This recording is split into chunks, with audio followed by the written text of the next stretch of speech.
Voilà, donc je vous propose de démarrer. Les participants retardataires vont se connecter progressivement, comme ça on ne prend pas trop de retard. Donc bienvenue à toutes et à tous. Merci de vous être connectés et de vous être inscrits pour ce troisième webinaire du réseau GEVI animé par Fredon Occitanie sur le sujet d'aujourd'hui qui est les bonnes pratiques de plantation. Planter sans se planter. Donc on a 1 heure ensemble pour partager les bonnes pratiques de plantation avec la ville de Montpellier et Arbres et Paysages d'Autan. Pour démarrer, une petite introduction relative à qui nous sommes, à Fredon Occitanie. Donc Fredon Occitanie, c'est un organisme à vocation sanitaire qui a pour objectif de surveiller le territoire d'Occitanie concernant la santé des végétaux. Donc on est spécialisé sur la question de la santé des végétaux, culture, espaces végétalisés, produits en vue de leur exportation. Et puis on fait également de la formation. On anime également un pôle d'ingénierie et d'animation de réseau en santé humaine et en santé de l'environnement. Donc plusieurs animateurs de réseau dont nous faisons partie avec Sophie. Et donc notre réseau, plus précisément, c'est le réseau GEVI pour Jardin, Espace Végétalisé, Infrastructure. Donc c'est un réseau d'appui aux gestionnaires d'espaces végétalisés, que sont les collectivités et les structures de tourisme et de loisirs, mais également des établissements de l'État, voire des copropriétés. On accompagne ces gestionnaires à l'évolution des bonnes pratiques de gestion des espaces végétalisés, avec de l'appui individualisé, des interventions techniques, la conception et diffusion de ressources techniques et de communication, et donc bien évidemment des webinaires qu'on anime 4 par an sur des sujets très variés. Donc aujourd'hui, on anime un webinaire sur la question des bonnes pratiques de plantation en milieu urbain et en milieu périurbain. Et pour ça, on a la chance d'avoir la ville de Montpellier avec nous, avec Alexandre Somme et Frédéric Robert, que je laisserai se présenter, et puis Élise Garnier de l'association Arbres et Paysages d'Autan, qui vont prendre la parole successivement pour vous présenter les règles de bonne pratique de plantation et des retours d'expérience. À la fin de chaque présentation, il y aura donc des temps de questions-réponses. Donc n'hésitez surtout pas à poser vos questions dans l'onglet Q et R que vous avez en haut sur votre barre d'options. L'onglet conversation est plutôt réservé à des échanges, éventuellement de la ressource si vous en avez. Mais voilà, n'hésitez pas à vraiment poser vos questions dans l'onglet QR que Sophie relaiera suite à la présentation de la ville de Montpellier. Euh, voilà pour nous et je laisse la parole à Alexandre qui va démarrer pour la ville de Montpellier. Merci Florian et bonjour à tous. Donc aujourd'hui, on va essayer de vous présenter une présentation un petit peu rapide de tout ce qu'on fait et en lien avec la plantation des végétaux. Donc, je laisse d'abord Frédéric se présenter rapidement. Donc, bonjour à tous, donc moi c'est Frédéric Robert, donc je travaille au bureau d'études, je suis responsable agent du bureau d'études espaces verts de la ville de Montpellier. Donc voilà pour tout ce qui est création et aménagement des espaces verts. Et je suis Alexandre Somme, je suis responsable adjoint du service jardin et espaces naturels. Nous gérons voilà, tous les espaces verts de la ville de Montpellier sur le territoire de la commune, qu'ils appartiennent à la fois à la commune ou à la métropole de Montpellier. Dans un premier temps, on va essayer de vous présenter très rapidement un peu notre position au sein de la collectivité. Dans un deuxième temps, on fera un point particulier sur la charte de l'arbre. Frédéric vous présentera un peu les missions du bureau d'études et les prescriptions qu'on met en place pour bien planter. Et je vous parlerai un peu de notre service et de la régie Espace Vert de la ville. Donc, tout d'abord, nous, on travaille à la direction nature, agroécologie et paysage. Donc, on se trouve à l'intérieur d'un pôle qui s'appelle Biodiversité, paysage, agroécologie et alimentation. Donc, le concept un peu de ce pôle, c'est de la fourche à la fourchette. Donc, depuis les cuisines centrales jusqu'à la création, par exemple, des jardins sociaux partagés ou familiaux. À l'intérieur de ce pôle, donc, il y a 3 directions déléguées, dont la nôtre. Et donc, vous voyez un peu l'organigramme, on a 6 services, dont le service de Frédéric et le mien. Donc, nos missions particulières sont voilà, de gérer les espaces verts et de créer des espaces verts sur le territoire de la commune. Donc, je vous donne quelques chiffres un petit peu en vrac sur la droite de la présentation, sur un peu le territoire qu'on est amené à gérer. On gère évidemment aussi le patrimoine arboré, donc ça c'est plutôt le service canopé. Donc on estime aujourd'hui à 130 000 arbres gérés sur le territoire de la commune. Petit rappel, en 2020, avec l'arrivée de Michael Delafosse dans son premier mandat, donc on a lancé le programme Montpellier Ville Nature. Ce programme en fait est un peu vaste, notamment de plantation, donc il comprend aussi le programme 50 000 arbres, qu'on vous détaille un petit peu sur la droite. Il a mis en place aussi le comité arbre, donc c'est un comité qui est voué en fait à se prononcer sur des dossiers particulièrement d'abattage, mais plus largement d'impact sur la biodiversité. Et donc voilà, il y a une vraie dynamique depuis 2020 sur la protection du patrimoine arboré. Donc je vous le disais, on gère aujourd'hui à peu près 130 000 arbres qui se concentrent sur les points que vous voyez sur la carte et notamment sur les zones semi-naturelles et forestières.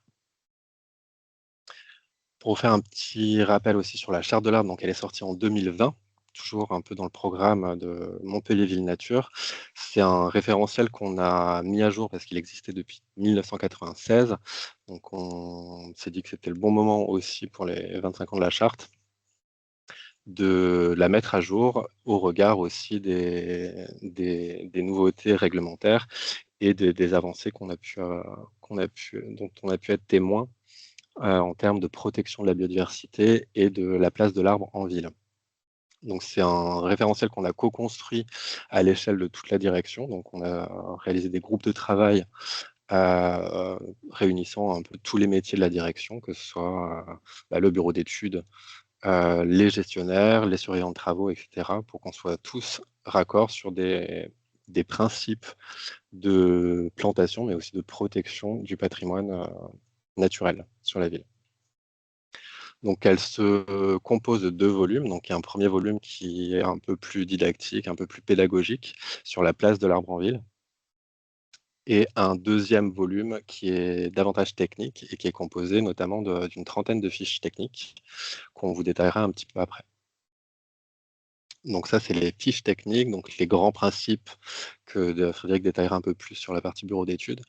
Mais voilà, en gros, une fiche conservation, des fiches plantation, des fiches entretien et des fiches travaux. Donc, comment se comporter par rapport aux arbres en présence de travaux. Donc ça, c'est un gros sujet qu'on a pu développer aussi avec nos collègues, notamment de la voirie, mais surtout les concessionnaires qu'on peut rencontrer sur l'espace public.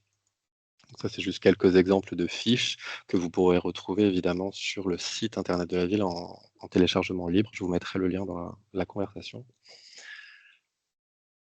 Et voilà, donc c'est des fiches qui sont individuelles et qu'on peut détacher. C'était un peu le but aussi. Elles sont évolutives et on peut les détacher et les communiquer une par une selon le thème et selon la problématique qu'on peut rencontrer avec un concessionnaire, avec n'importe quel aménageur de la ville ou même à destination du grand public.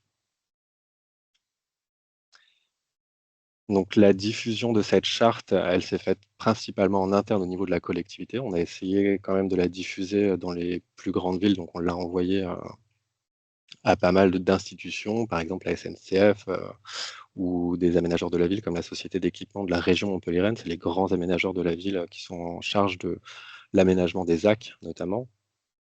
Voilà, tous les acteurs en fait de l'aménagement public, en tout cas à Montpellier et sur la métropole, ont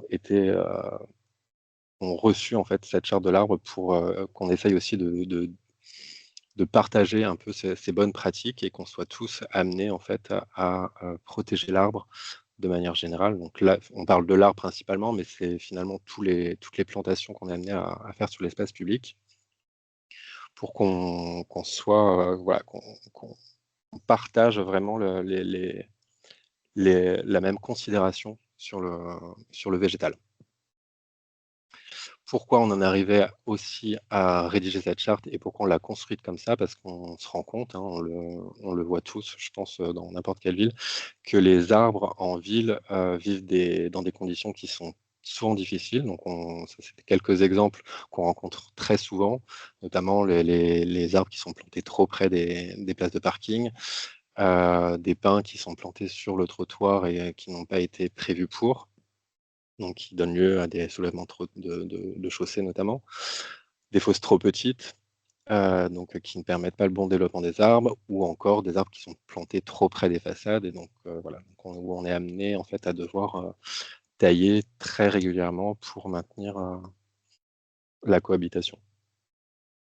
On en parlera un petit peu aussi plus tard, mais voilà, c'est des exemples aussi de mise en œuvre de travaux sur l'espace public. Donc là, c'est plutôt des concessionnaires qu'on a dû sensibiliser aussi à la question de l'arbre. On voit hein, que c'est des problématiques qui ont un impact fort, dans la mesure où ça joue sur l'ancrage des arbres notamment, et donc ça pose des questions de sécurité.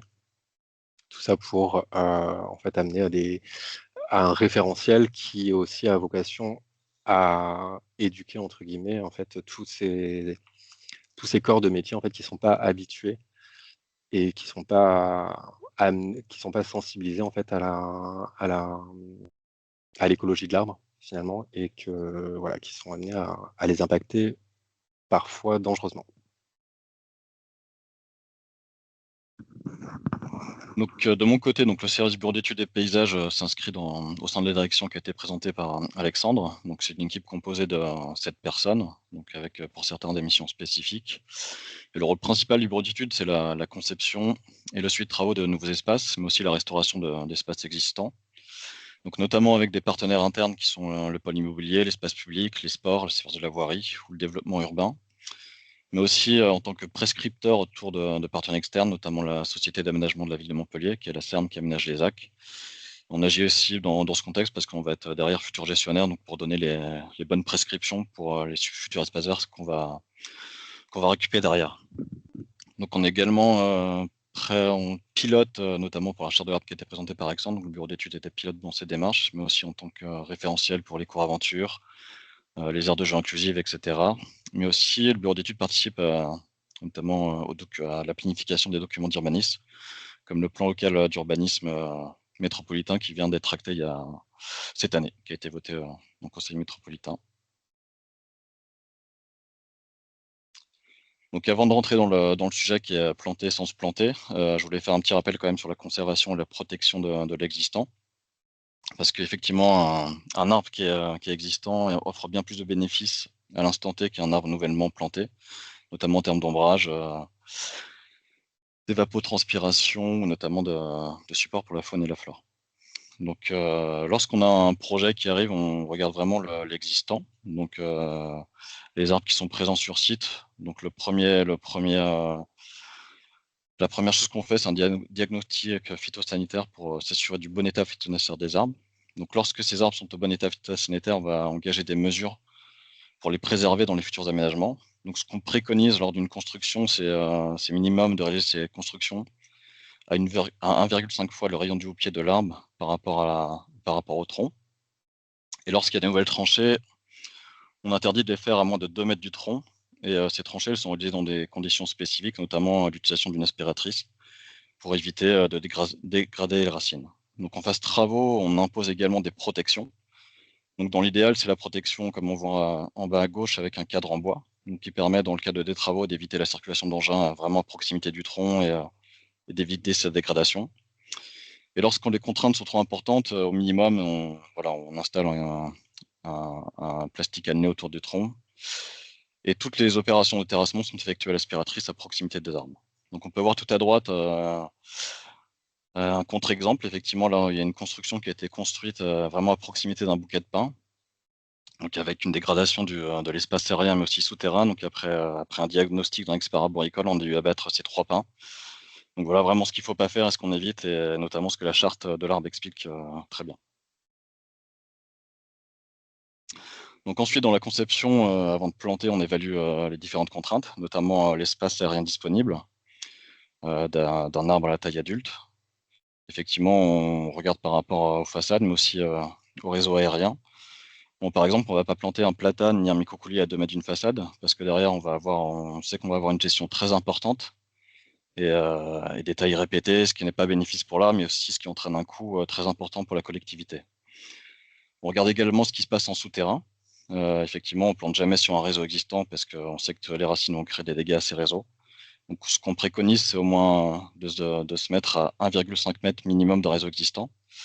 Et pour les réseaux les plus sensibles, type gaz, électricité, de mettre une protection anti-racine en face de l'arbre planté.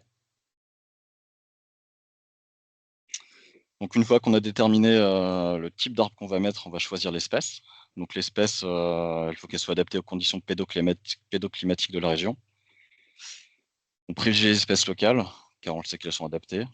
On diversifie les plantations au maximum pour éviter les alignements monospécifiques, parce qu'en cas d'attaque de ravageurs, de maladies, de champignons, on évitera d'abattre l'ensemble de l'alignement si c'est la même espèce. Donc c'est vrai que depuis quelques temps, on privilégie vraiment la diversification au maximum des espèces. Et face au changement climatique, on essaye aussi d'expérimenter de nouvelles essences qu'on ne plantait pas auparavant. Donc également, il y a des choses qu'on doit limiter ou proscrire, notamment les espèces exotiques envahissantes majeures, comme on peut le voir sur la photo en bas à droite, le type d'élante ou le Robiniflosa acacia. On évite les espèces sensibles aux maladies et aux attaques parasitaires, comme le palmier, qui sont sensibles aux charançons, aux papillons. On évite également les espèces toxiques et hautement allergènes à proximité ou à l'intérieur des écoles, des aires de jeu et des crèches. Alors on n'évite pas, on interdit. Et ensuite, on évite sur trottoir et sur voirie les espèces qui peuvent entraîner des dégâts racinaires, notamment auprès des voiries des réseaux, notamment comme on peut le voir sur la photo du haut, le pin, qui nécessite après quelques années de plantation parfois le rabattage parce que les dégâts sont trop importants auprès des réseaux, notamment gage ou de la chaussée. Donc, ce qui est dommageable parce que quand l'arbre arrive à taille adulte, qu'il apporte ses bénéfices, on est obligé de les abattre.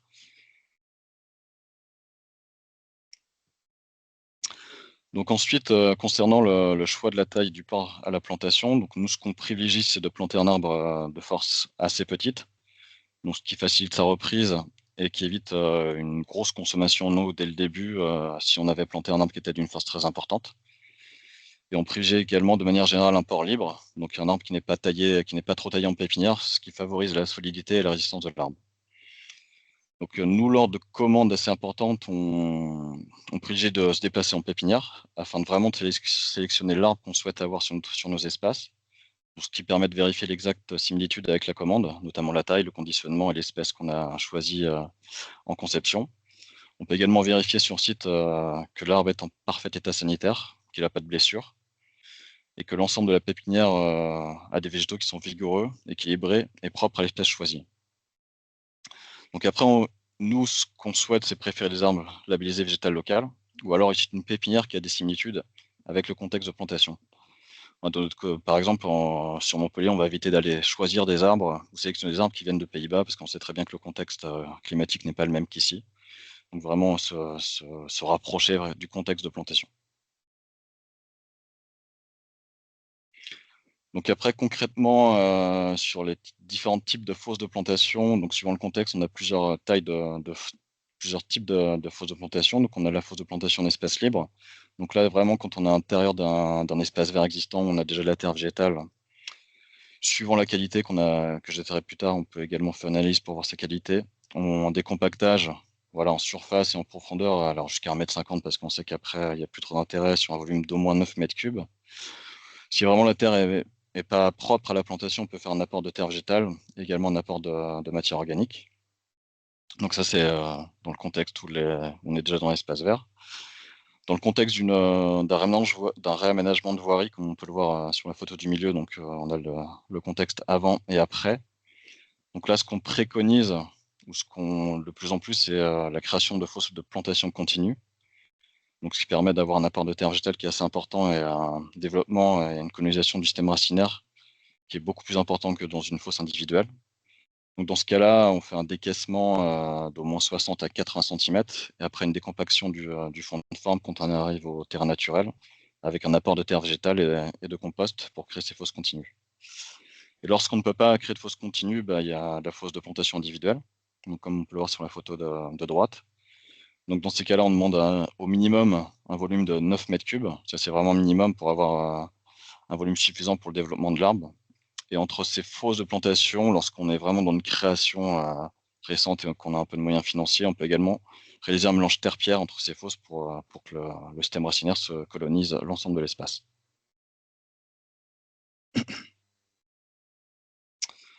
Donc, quand l'espace en surface est restreint, qu'on ne peut pas avoir de fosses continues, plusieurs types de solutions s'offrent à nous. Donc, nous, ce qu'on réalise, c'est également des dalles de répartition.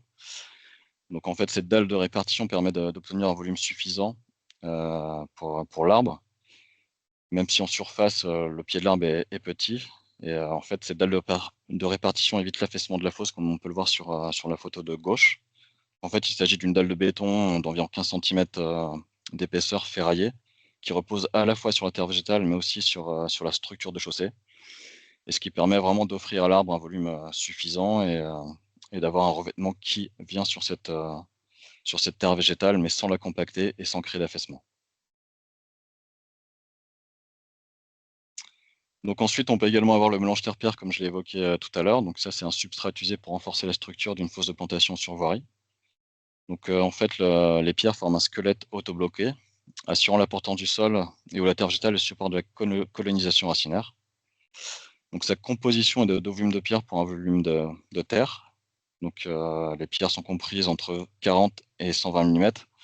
Donc le dimensionnement est important pour laisser surtout l'air et la terre entre ces pierres. Donc faut pas de la pierre en dessous de 40 mm parce que du coup on a vraiment un compactage qui est trop fort et le développement racinaire devient impossible. Et la mise en œuvre est également importante pour avoir un bon mélange. Donc il faut que le mélange soit effectué sur place, sur le site de plantation pour éviter la ségrégation des matériaux. Et en fait, il est effectué par couche de 30 cm et compacté au fur et à mesure pour avoir une portance suffisante pour notamment la voirie en surface et pour éviter les affaissements. Donc là, en termes de volume sur le mélange terre-pierre, quand on est en fosse continue, on ne relie pas les fosses entre elles, on demande un volume de minimum 12 mètres cubes et avec un volume de terre végétale quand même de 3 mètres cubes autour de la motte.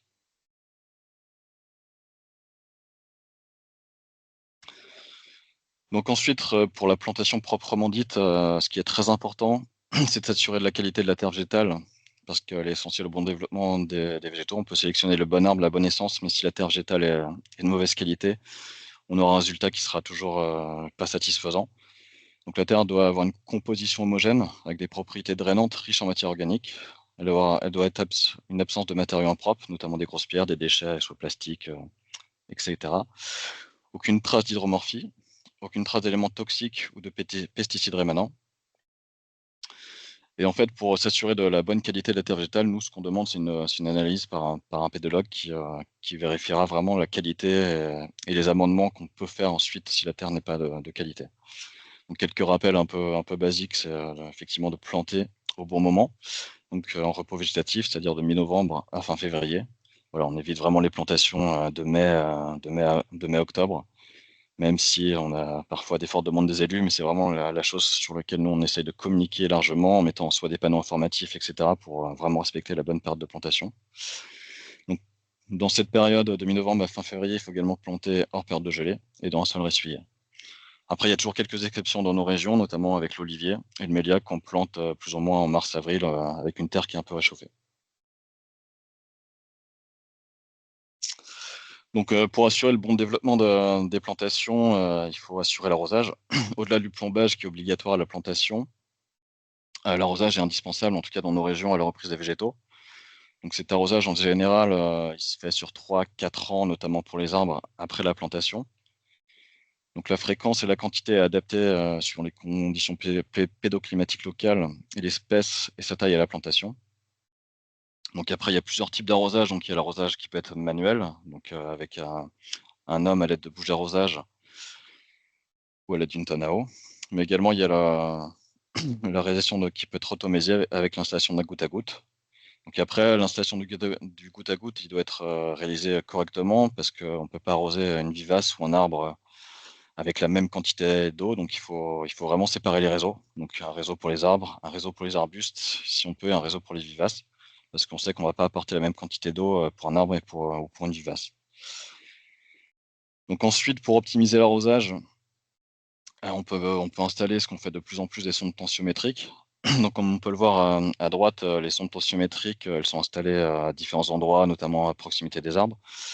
Elles nous donnent des données un peu toutes les semaines sur l'activité racinaire et sur l'arrosage ou pas qu'il faut effectuer, notamment les quantités, et ce qu'il faut faire ou pas, parce que des fois, on a tendance même à surarroser, ce qui n'est pas bénéfique pour l'arbre, ce qui fait, parfois on pense qu'il a un manque d'eau, mais parfois c'est effectivement un surarrosage qui fait dépérir l'arbre. Donc effectivement, les sondes tensiométriques permettent vraiment d'optimiser l'arrosage, les déplacements et notamment les coûts. Et donc enfin, nous, ce qu'on préconise, c'est vraiment l'installation sur chaque plantation d'un paillage organique. Donc ce paillage permet d'atténuer les variations thermiques au pied des végétaux, d'imiter l'évapotranspiration, de limiter le développement de la flore spontanée, d'augmenter le taux de matière organique du sol, notamment avec la dégradation de ce paillage, et de favoriser la microfaune du sol. Donc on évite tout ce qui est paillage plastique, en toile tissée, notamment pour leur composition qui n'est pas très écologique. Et en plus, en général, ces toiles compactent le sol et anéantissent toute vie du sol. Donc voilà pour les principales idées de la plantation et les principales préconisations. Donc, au sujet du service jardin espace naturel, donc on gère environ 130 agents répartis sur les différents quartiers de la ville. Donc, comment en fait on met en place ces prescriptions qui sont collectées et synthétisées dans la charte de l'arbre? Bah, ça passe par des ateliers de sensibilisation, ça passe par des formations aussi. Donc, on a la chance aussi d'avoir le CNFPT, hein, le Centre de formation de la fonction publique, qui propose aussi des formations techniques sur les métiers. Et l'idée, c'est aussi que chacun s'approprie cet outil et pour le transmettre voilà, au sein de toutes les équipes, des nouveaux arrivants, etc. Ces prescriptions, elles passent aussi dans le cadre de la rédaction des marchés publics. Donc, on a pas mal de marchés publics. Je parlais de 130 agents, mais on gère aussi des espaces verts grâce à des prestataires en marché public. Donc, tous ces référentiels, hein, la charte de l'arbre, on parle aussi du fascicule 35, on parle, duquel en fait, on s'est beaucoup inspiré pour rédiger en fait nos propres règles, ainsi que les règles professionnelles de l'UNEP. Donc tout ça, c'est des référentiels qu'on a beaucoup utilisés et donc qu'on a répercuté aussi dans les marchés publics et qui nous permettent aussi de faire respecter un peu ces principes que ce soit de conception, mais aussi de gestion des espaces verts sur la ville. Donc, soit on l'annexe directement en fait à nos pièces de marché, soit on reprend quelques parties particulières. Je pense notamment à notre marché d'entretien. Bon, ben voilà, on se focalise surtout sur les fiches entretien de la charte de l'arbre, par exemple. Et au niveau de la gestion, donc on a des surveillants de travaux qui permettent aussi de surveiller un peu la bonne réalisation des travaux et donc des prescriptions qu'on a dictées plus tôt, que ce soit au niveau de notre service, mais aussi au niveau du service canopé. Donc on a des surveillants de travaux qui tournent vraiment toute la journée sur la ville pour s'assurer que les prescriptions sont bien tenues.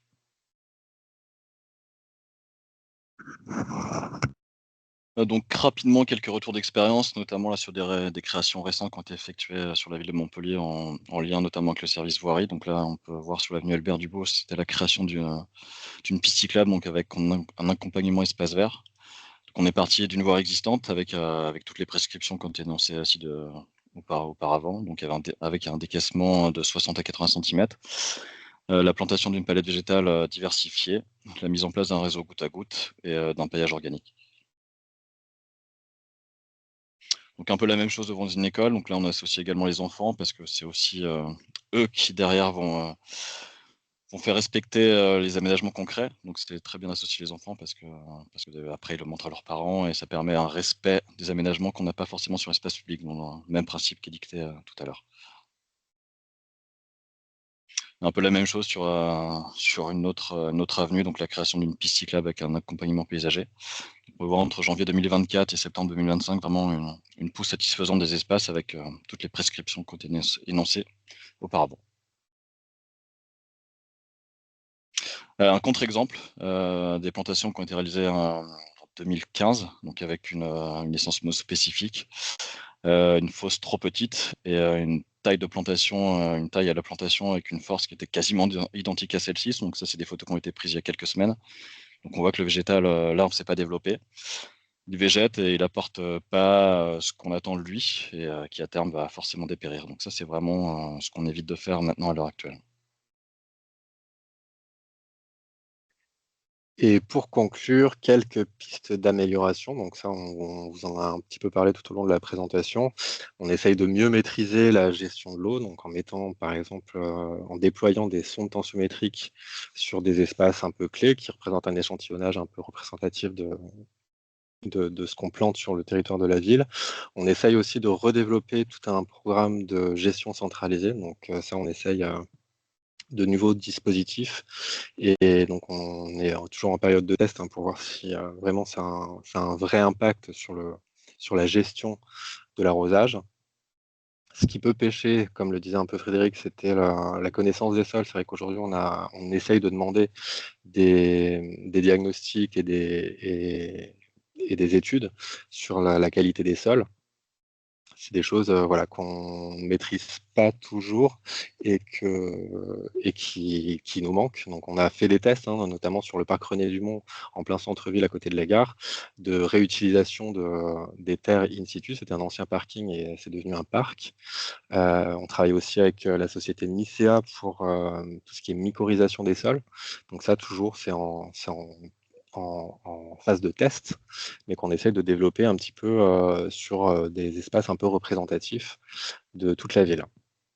J'ai vu qu'il y avait des questions aussi dans le chat sur les espèces en tête. Donc ça, on en a quelques-unes dans la charte de l'arbre en annexe du volume 1. Mais voilà, on essaye aussi de chaque année d'intégrer de nouvelles espèces au regard du changement climatique. Et donc, on essaye de s'adapter, de voir un peu ce qui se fait sur des climats vers lesquels on tend à aller. Donc, je pense notamment au sud de l'Espagne ou à des zones comme le Mexique, par exemple. Voilà.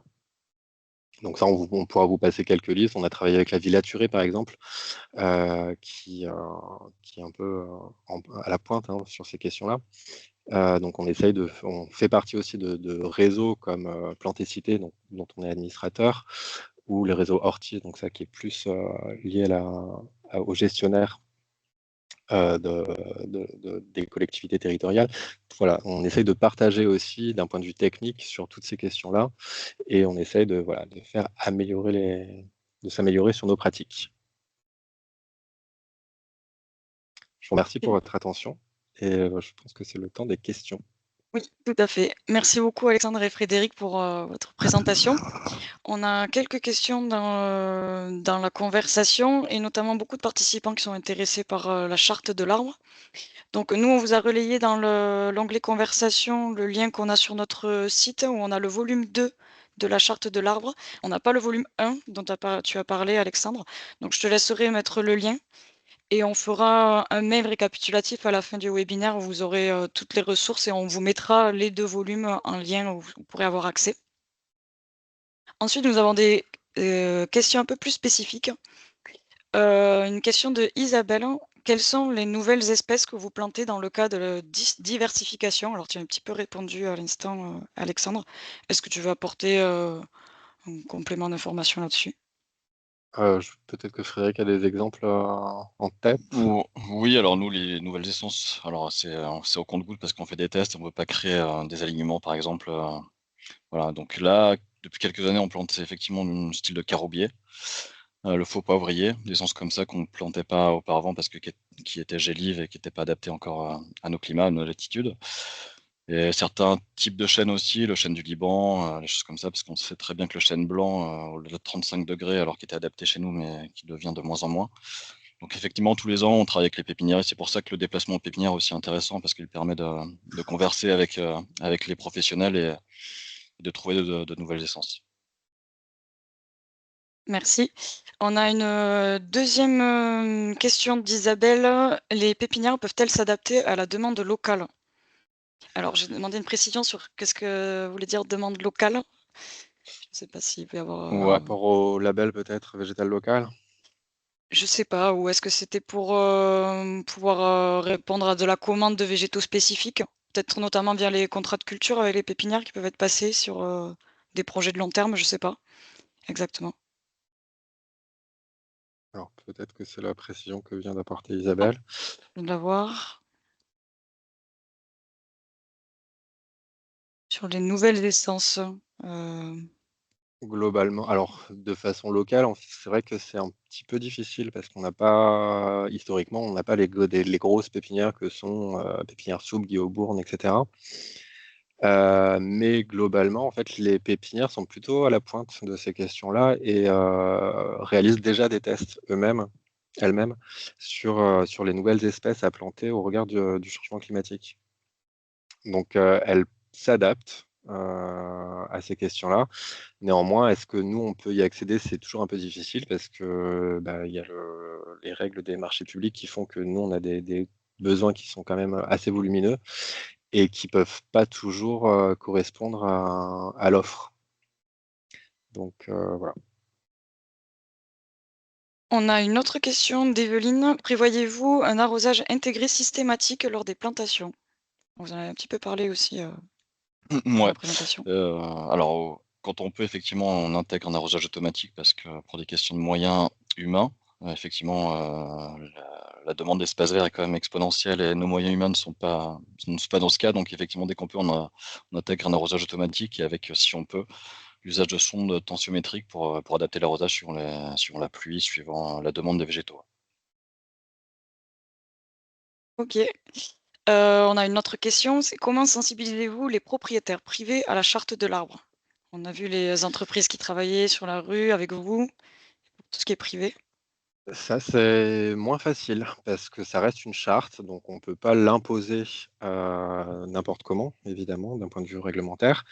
Les privés, en fait, on arrive à les atteindre parfois, notamment je pense aux promoteurs immobiliers notamment, dans le cadre des permis de construire et des autorisations d'urbanisme de manière générale, où en fait les services de l'urbanisme à la métropole viennent, nous demander en fait conseil en tant qu'experts métier sur ces questions-là et donc c'est à ce moment-là qu'on vient sensibiliser. Mais ça ne reste que voilà, du volontariat, donc ça s'arrête bien souvent malheureusement à de la sensibilisation. D'accord, oui, on voit souvent que c'est une limite, ça, avec de travailler avec les privés, les aménageurs privés Oui. dans les villes sur ça. Une autre question de Marlène. Y a-t-il des recommandations pour faciliter l'infiltration des eaux de pluie et participer à l'arrosage, notamment par rapport aux bordures qui empêchent les eaux de s'infiltrer au niveau des espaces verts? Alors, Effectivement, on travaille depuis très peu de temps avec la désimperméabilisation et l'infiltration des premières pluies. Donc, suivant la pente, effectivement, il y a soit on peut travailler avec des bordures ajourées, ou soit on peut, sans bordure, effectivement, si on est sur un espace piéton avec des espaces verts en creux. Mais effectivement, suivant la planimétrie ou les différences topographiques, c'est pas toujours possible, mais on essaie de s'adapter effectivement pour que les espaces verts essayent de recevoir le maximum d'eau pluviale, ouais, notamment dans une nouvelle conception. merci. Alors, on a pas mal de questions. On va essayer d'en répondre à quelques-unes suivantes et après, on devra passer la parole à Élise. Une question de Sylvie. Avez-vous une activité de conseil auprès des particuliers pour leur jardin? Comment peuvent-ils mieux connaître leur sol? Est-ce que Non, vous faites pas malheureusement, ça, vous? on n'a pas d'activité de conseil. Donc il y a le CAUE, hein, par exemple, qui peut être consulté pour conseil. Nous, ça ne fait malheureusement pas partie de nos missions et on n'aurait malheureusement pas le temps, hein. Je parlais tout à l'heure des autorisations d'urbanisme. On en gère aujourd'hui 200, 250 par an déjà et on ne peut pas malheureusement faire beaucoup plus, hein. On a 300 000 habitants aujourd'hui à peu près sur la ville. On n'aurait pas les moyens humains pour assurer cette mission. Mais voilà, il y a d'autres organismes qui peuvent vous répondre à vos questions, notamment les CAUE. N'hésitez pas Mm. à les solliciter. Il y en a en général dans chaque département. Une question, quelle est la place de l'eau de pluie dans les aménagements nouveaux? Qui rejoint un petit peu celle sur l'arrosage tout à l'heure. Ça, Oui, faudrait c'est que la je même te chose réponde que ça, ouais. j'ai. Mmh. Ouais, c'est un peu la même chose qu'on a dit tout à l'heure. Effectivement, dans les nouveaux aménagements, on essaye d'infiltrer au maximum les eaux de pluie, les premières pluies. Après, en expérimentation, effectivement, il y a les tranchées drainantes qu'on essaye depuis très peu de temps d'expérimenter, mais bon, c'est pareil, expliquer, il faudrait un peu de temps, mais bon, il y a des documentations sur Internet. C'est des choses qu'on essaye d'expérimenter aussi de plus en plus, ouais. Et une autre question, nous avons de plus en plus de difficultés avec les habitants pour maintenir les arbres sur l'espace public. Les réclamations, trop de feuilles, trop d'ombre, les racines qui apparaissent dans les jardins et fissures sur les murets. Comment faites-vous? Il n'y a pas de solution miracle malheureusement, mais ça passe par beaucoup de communication. Je ne vois que ça et beaucoup de sensibilisation. Donc ça, on essaye, Frédéric en parlait tout à l'heure, on essaye de recourir en fait à des plantations participatives dès qu'on peut, notamment avec les enfants, mais aussi avec les habitants des quartiers quand c'est possible. Aujourd'hui, on est vraiment dans une dynamique, voilà, de démocratie participative où on fait beaucoup de concertations, et cetera. Donc ça, c'est aussi des instances dans lesquelles on arrive à sensibiliser, à communiquer sur ces questions-là et je pense que ça nous aide un petit peu. Malheureusement, oui, il y aura toujours des réclamations sur ces questions-là. Je vous conseille de tenir bon. Oui, pour tout projet, c'est important de communiquer et notamment, sur, notre site Fredon pour les gestionnaires, vous avez à disposition de la communication en accès libre. Donc n'hésitez pas à vous en saisir et à communiquer sur tous vos aménagements, ça peut éviter, certaines, réclamations. On va prendre une dernière question et après on passera à Élise et si jamais on a du temps en fin de webinaire, on reprendra les questions qu'on n'a pas pu traiter. Une dernière question. Sur certaines zones de Montpellier, on a vu de jeunes plants, plantés très serrés. Pourquoi? Une de mes collègues me dit, ils vont tous mourir, ils sont plantés trop près les uns des autres. Oui, c'est exact. Alors ça c'est depuis surtout le déploiement du programme 50 000 arbres, mais finalement, on l'a toujours un petit peu fait. C'est le principe un peu des forêts urbaines.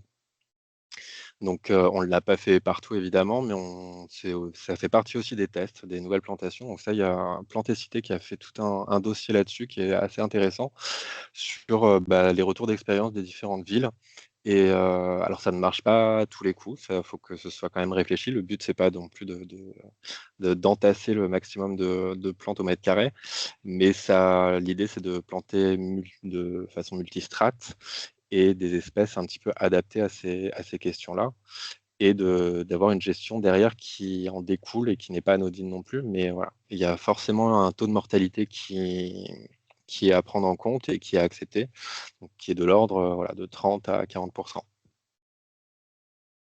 Merci.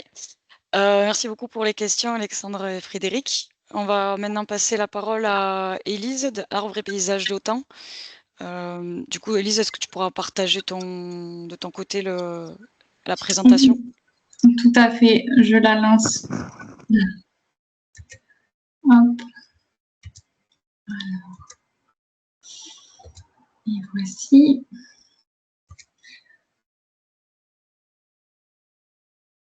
Et voilà. C'est bon, est-ce que vous m'entendez bien et vous voyez mon écran? Oui, très bien, c'est bon. Super. Donc bonjour à toutes et à tous. Je suis Élise Garnier, je suis technicienne en plantation de haies champêtres à l'association Arbres et Paysages d'Autan, qui est une association qui œuvre sur le territoire de la Haute-Garonne principalement. Et donc la Fredon a gentiment proposé au réseau de l'AFAC Occitanie d'intervenir pour ce webinaire. Et donc l'association fait partie de ce réseau. Donc on a répondu présent pour cette intervention. C'est un sujet qui nous tient à cœur à Arbres et Paysages d'Autan, les plantations, puisque c'est vraiment notre cœur de métier. En termes d'action, on fait énormément d'accompagnement aux projets de plantation pour tout type de public, donc que ce soit les collectivités, les particuliers, les entreprises, les associations, les écoles. On fait également de la sensibilisation à la biodiversité. De la même manière, c'est pour tous les publics et en fonction des publics, on va avoir différents formats de formes de sensibilisation. On a également une commission Arbres remarquables qui est principalement réalisée par des bénévoles, donc pour mettre en valeur le patrimoine arboré de la Haute-Garonne. On travaille également avec la marque végétale locale, donc c'est aussi principalement réalisé par une commission bénévole qui fait de la récolte de graines de végétaux locaux qu'on redistribue ensuite au réseau de pépiniéristes avec lesquels on travaille.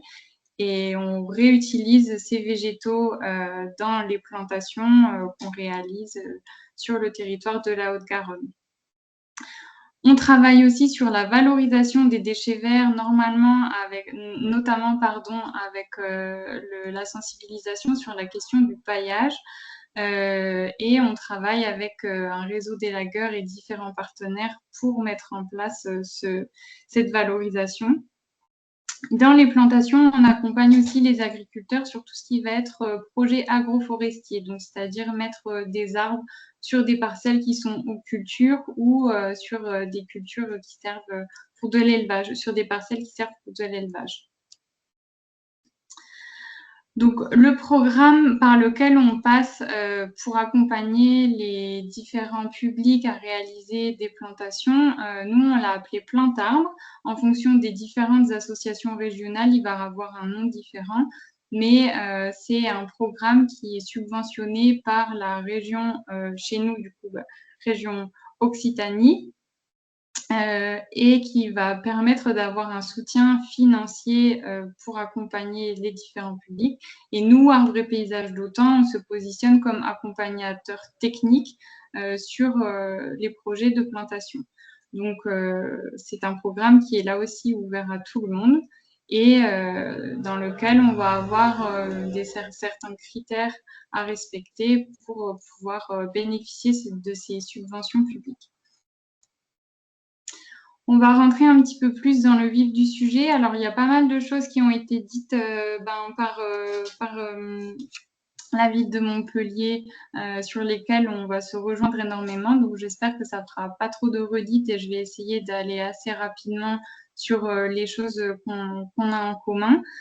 Globalement, là, ce que je vais vous présenter, c'est les gestes techniques qui vont permettre de réussir son projet de plantation depuis la conception jusqu'à l'entretien et on dira quelques mots aussi sur la gestion. Donc nous aussi, on préconise de travailler avec des jeunes plants qui, en général, ont 1 à 2 ans en pépinière, puisque quand on va déterrer les jeunes plants pour ensuite les transplanter dans son projet de plantation, on va affecter le système racinaire de manière moindre. Donc, il va pouvoir être replanté avec un système racinaire plus ou moins intact et ça va permettre à l'arbre de mieux se développer dans les prochaines années. En général, on constate qu'un arbre qui était planté plus petit, avec un bon système racinaire qui n'a pas été retaillé, qui n'a pas été blessé, c'est un arbre qui va se développer un peu plus rapidement que des arbres qu'on plante en ayant touché au système racinaire. L'avantage aussi qu'on a de travailler avec des jeunes plants, c'est que souvent, ils ont un plus faible coût. Donc, c'est pas négligeable aussi quand on a des projets avec beaucoup de végétaux. Ce que j'ai oublié de vous dire aussi, c'est qu'on accompagne les projets de plantation sur des essences arbustives, buissonnantes et arborescentes, mais on ne fait pas de plantes vivaces. Donc, voilà, on va être sur arbres et arbustes principalement. Donc, nous aussi, on recommande de travailler avec des essences de pays. Sur les photos que vous voyez ici, il s'agit de la viorne lantane, que moi, je trouve un végétal qui est extrêmement joli. Donc, j'ai choisi de mettre des photos de ce végétal-là. Donc, les essences de pays, c'est des essences qu'on va considérer comme présentes naturellement ou acclimatées à l'environnement. Ou ça peut être aussi des arbres à forte valeur patrimoniale. Nous, on a comme exemple dans notre palette végétale le lilas, qui n'est pas originaire de la Haute-Garonne, mais qu'on retrouve tellement dans les paysages champêtres autour d'ici qu'on la considère comme un arbre qui est devenu un arbre de pays qui s'est bien acclimaté et donc on va pouvoir introduire dans notre palette végétale. Donc, l'avantage de travailler avec des essences de pays, c'est bien sûr qu'elles sont rustiques. Elles présentent souvent des avantages en termes de non-traitement. Elles tombent moins souvent malades. Elles sont plus souvent adaptées au sol et au climat locaux. Elles s'intègrent très bien dans le paysage puisqu'elles sont issues du paysage naturel. Et elles vont permettre aussi à toute la faune locale d'avoir des ressources. Donc, on appelle ça le cortège écologique.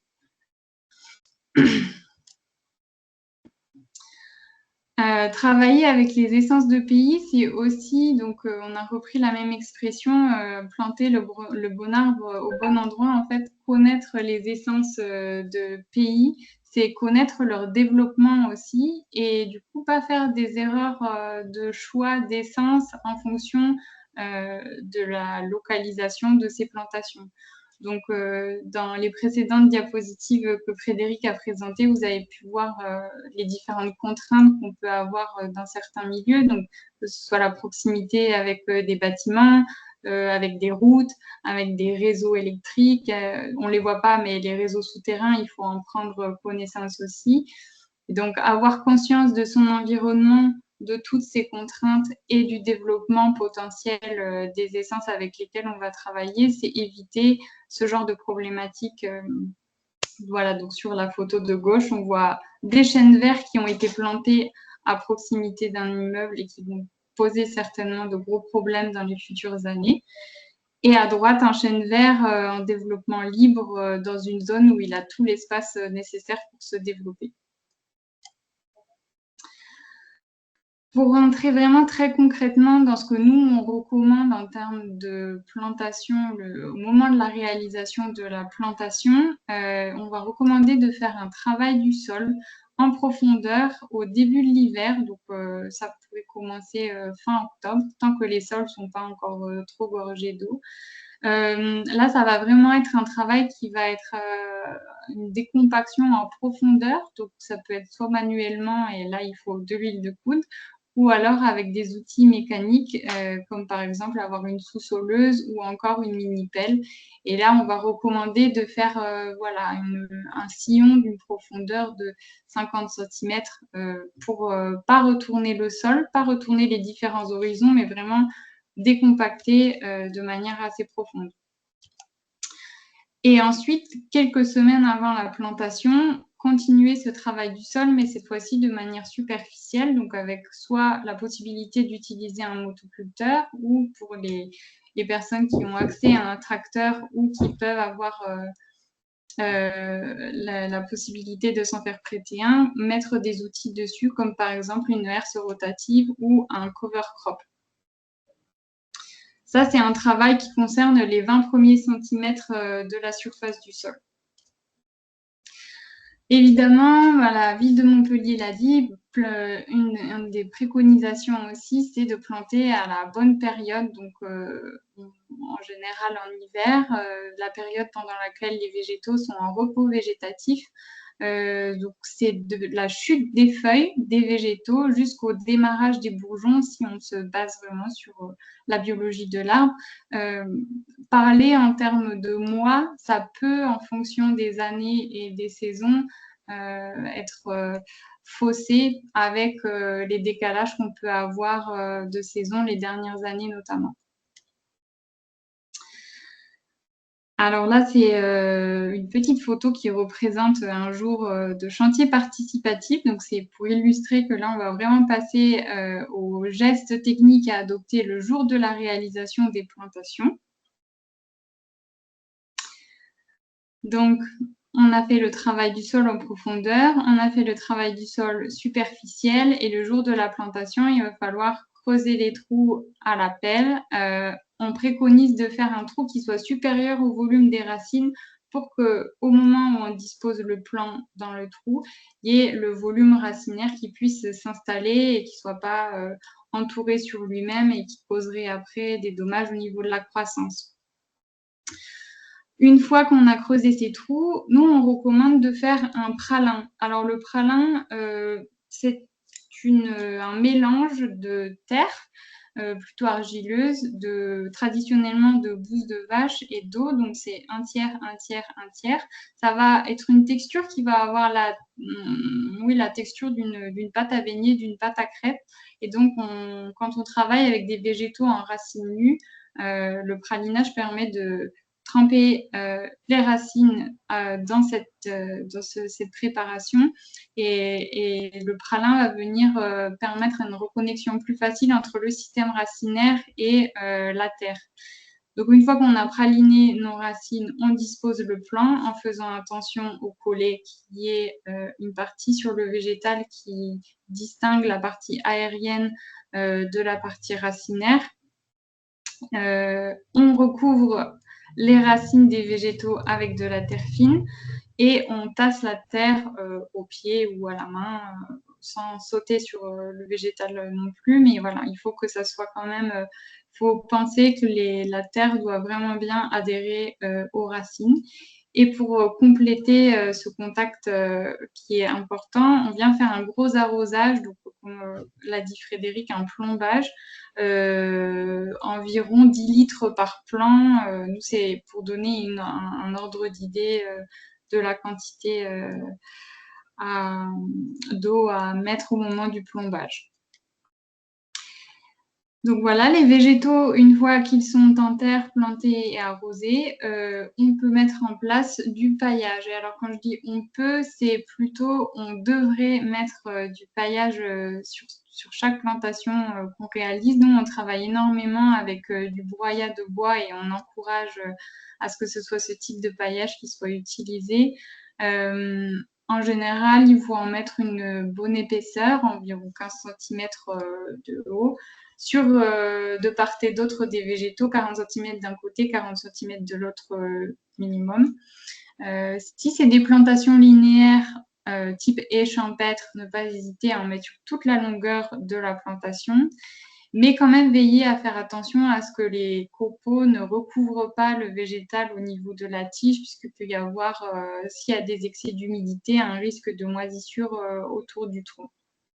Donc, veillez à faire attention à ce que le paillage soit bien disposé en quantité suffisante. Au niveau de l'arrosage et de l'entretien, alors c'est vrai que nous, on avait plutôt tendance à préconiser de ne pas arroser les végétaux puisqu'ils sont censés être rustiques, s'adapter aux conditions.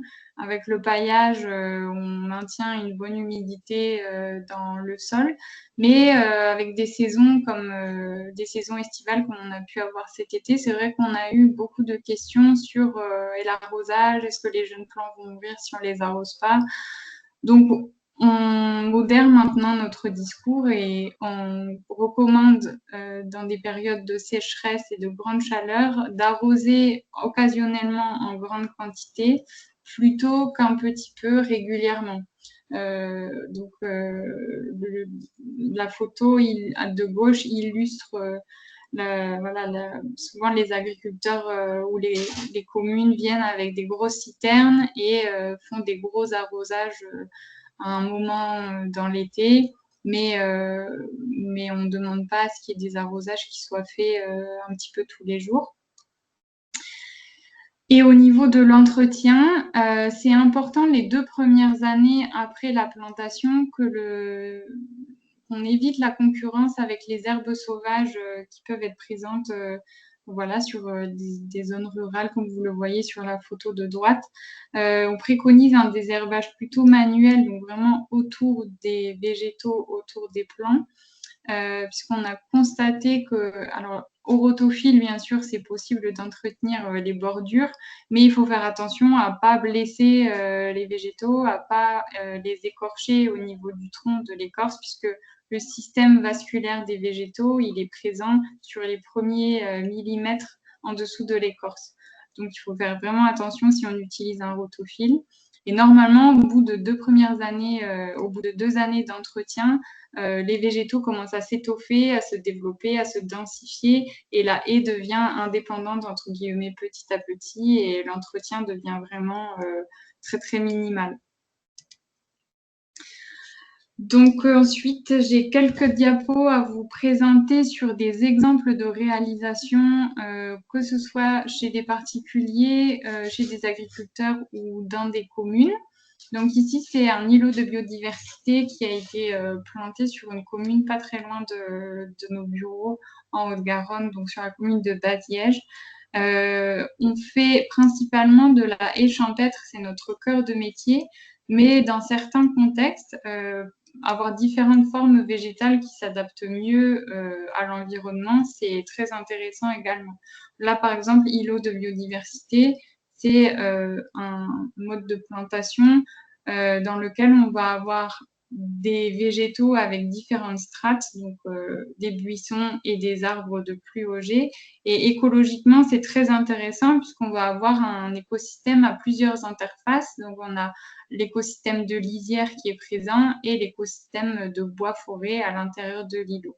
Et en plus, c'est très joli et ça couvre une grosse superficie qui permet sur différentes, là dans cet exemple sur la commune de Baziège, de ne pas avoir à entretenir et de tondre l'herbe sur cette superficie. Un autre point de vue, l'îlot de biodiversité. Donc là, on voit qu'il y a aussi des contraintes extérieures, donc le petit chemin, la route qui est sur le côté à droite, la ligne électrique au-dessus, et donc les végétaux qui ont été plantés ont été choisis en conséquence de ces contraintes-là aussi. Donc, on ne va pas choisir des arbres de très haut jet si on est à proximité d'une ligne électrique. Et on ne va pas choisir des arbustes ou des arbres qui se développent énormément latéralement si on est à proximité d'une route. Ou alors, on va les planter de manière à ce qu'ils ne viennent pas causer de problèmes ou trop d'entretien. Donc, on peut retrouver aussi des plantations de ce type. Là, c'est exclusivement des buissonnants sur un rond-point. C'est un projet qui sort un petit peu des clous, on va dire. À l'association, on n'a pas forcément l'habitude de planter sur ce type de structure, mais la mission a été remplie. Aujourd'hui, les petits bosquets sont très beaux. Se développent bien et voilà, il n'y a pas d'entretien qui sont faits particulièrement dessus. Là, ils ont leur développement maximal, donc c'est plutôt réussi également. Ici, on a un exemple de plantation de haies champêtres dans un parc sur une commune qui est la commune de Muret. Pareil, c'est des essences qui ont été choisies. Donc, on a du cornouiller sanguin, on a du troène, on a de la viorne lantane. Et c'est des essences buissonnantes, puisqu'ici aussi, on a une ligne électrique sur le dessus. Donc, fallait faire en fonction de cette contrainte-là. Toujours sur la commune de Baziège, on a beaucoup travaillé avec eux. Ici, c'est un exemple de plantation. Donc, la première année de suivi après la plantation, en juin 2004, voilà à quoi ressemblait la plantation. Et quelques années plus tard, voilà le résultat de cet aménagement. Donc, on est quand même assez fiers puisque ça a très bien fonctionné. Aujourd'hui, c'est très beau. Il y a beaucoup de gens qui utilisent ce chemin en étant assez contents d'avoir de la biodiversité, des végétaux de différentes tailles. Ici, on a un exemple aussi de plantation réalisée à proximité d'un bâtiment. Donc là, encore, ça a été des essences buissonnantes qui ont été choisies puisque on est vraiment collé au bâtiment. Donc, c'était la médiathèque de la Croix-Falgarde. Donc voilà, souvent quand les personnes réalisent les plantations et reçoivent les végétaux, nous disent oh, c'est des tout petits plants, est-ce que ça va vraiment bien se développer vous êtes sûr? Donc c'est vrai qu'il y a quand même une forme de doute sur la taille des végétaux. Et puis en fait, quelques années plus tard, ils sont très contents de voir que il y a quasiment tous les végétaux qui ont pris, qui ont tenu, qui se développent bien et qui sont adaptés au contexte de la réalisation. Alors là, c'est sur la commune de Saint-Orens-de-Gameville, l'aménagement d'un petit chemin rural. Ça se fait beaucoup à l'association d'accompagner des communes sur ce type de projet. Donc en 2011, à l'hiver 2011, la haie a été plantée. C'était plus de 700 végétaux, donc une plantation plutôt linéaire.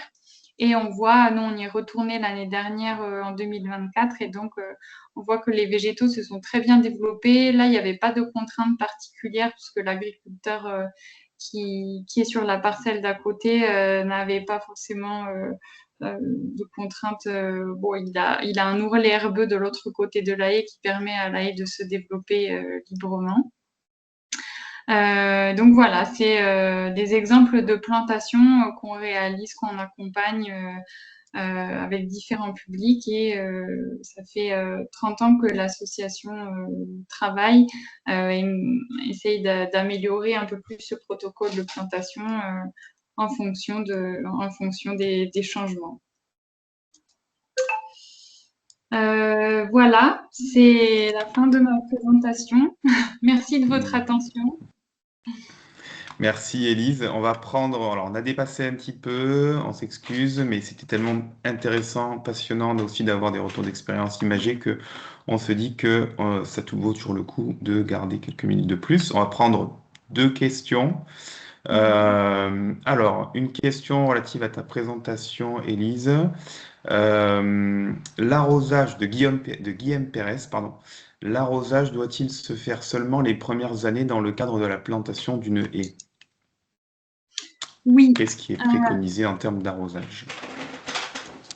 Tout à fait. Nous, on recommande de ne pas arroser s'il n'y a pas besoin. C'est-à-dire s'il y a une pluviométrie assez conséquente, que les végétaux ne montrent pas de signes de flétrissement, on recommande de ne pas arroser s'il y a une quantité de paillage suffisante qui est mise en place. Et si en écartant le paillage, on voit qu'il y a une humidité qui est présente encore dans le sol. Par contre, c'est vrai que dans ce que je disais, des années comme cet été, on a recommandé d'arroser, et c'est vrai que c'est souvent les 2 premières années où le végétal s'installe, où il y a vraiment besoin de faire un arrosage en cas de flétrissement des feuilles. Mais s'il y a un arrosage qui est commencé, il faut qu'il soit maintenu. C'est-à-dire que vous allez causer plus de tort aux végétaux de les arroser une fois dans l'été, dans le sens où les végétaux, ils peuvent se mettre en repos végétatif également si il manque d'eau. Et donc, les arroser, ça va relancer leur système. Et donc, à partir du moment où on relance leur système, il faut maintenir l'arrosage dans des périodes de sécheresse. Voilà. Donc, les 2 premières années, c'est mieux de les arroser régulièrement si on est en période de sécheresse. Et quand je dis régulièrement, c'est une fois toutes les 2 semaines en grande quantité. Merci pour la précision. Une deuxième question, de quelle dimension doit être le trou pour planter un jeune plant, donc de Sabrina, de la LEC Montpellier Métropole? Alors, les jeunes plants, il y en a certains qui vont quand même avoir un système racinaire qui va être bien développé. Nous, on recommande en général que ça soit 40 sur 40 sur 40 pour simplifier les choses. Mais ça va dépendre du volume des racines. Donc, il y a des fois des végétaux qui arrivent avec un très petit volume. Vaut mieux quand même que, en tout cas, la superficie, le volume du trou soit supérieur au volume des racines, quoi qu'il arrive. Très bien, une dernière question, et après on conclura le webinaire. Si une fauche de la strate herbacée est réalisée non loin de la haie, est-il possible d'utiliser les déchets verts comme paillage? Oui, vous pouvez complètement les utiliser. Précaution sur les jeunes plants aussi, là, c'est vraiment de ne pas venir étouffer le tronc avec les herbes de fauche pour qu'il n'y ait pas de moisissure qui se crée au niveau du tronc. Donc, le paillage avec l'herbe fauchée, pas de problème, mais quand même assez loin des troncs. Très bien, parfait. Pour conclure très rapidement, et merci d'être resté avec nous jusqu'au bout, simplement quelques éléments, et merci donc Élise pour ta partie, et on remercie aussi la ville de Montpellier Montpellier, Frédéric, Alexandre, pour vos présentations. Pour conclure ce webinaire, simplement rappeler que tout ce qu'on a vu aujourd'hui s'inscrit dans le cadre d'une charte qu'on anime avec Sophie à l'échelle de l'Occitanie, engagée pour le végétal. C'est une charte d'engagement qui vise à accompagner techniquement les collectivités et les structures de tourisme gestionnaires d'espaces végétalisés aux bonnes pratiques de gestion du végétal, et la plantation, les bonnes pratiques de plantation en font partie. Donc, vous pouvez retrouver ces informations sur notre site, mais sachez que collectivité d'Occitanie, structure de tourisme également, vous pouvez candidater à cette charte. On ouvrira les candidatures l'année prochaine pour l'édition 2026. Également, tout ce qu'ont présenté Élise et Alexandre et Frédéric aujourd'hui se retrouve dans le centre de ressources qu'on anime avec Sophie sur notre site internet, encore une fois, Réseau GEVI. C'est un centre de ressources qui vise à diffuser de nombreux documents partenaires et créés par Freedom Occitanie sur toutes les bonnes pratiques de gestion du végétal dans les espaces végétalisés en GEVI. Donc, vous y retrouverez des fiches retour d'expérience, des documents de communication, les webinaires en rediffusion, des retours d'expérience, des affiches, etc. N'hésitez pas à le consulter. Et puis, quant à nous, on se retrouve le 18 novembre sur un autre sujet, puisqu'on anime de nombreuses journées techniques. Cette année, on anime une journée technique autour de la gestion économe en eau des terrains de sport, qui se déroulera à Gruissant. Toutes les informations sont sur notre site Réseau GEVI, JEVI, et vous aurez toutes les informations pour vous inscrire. On vous remercie et surtout on vous invite à nous contacter, Sophie et moi, quand vous avez des questions autour des sujets évoqués d'aujourd'hui et de tout sujet lié à la gestion des espaces végétalisés. On est là pour accompagner tous les gestionnaires d'espaces végétalisés en Occitanie. Et puis, merci à tout le monde d'être resté un peu plus que prévu. Voilà, les échanges étaient très fructueux et surtout très informatifs. Et on remercie aussi Élise, Alexandre et puis Frédéric pour leur présentation.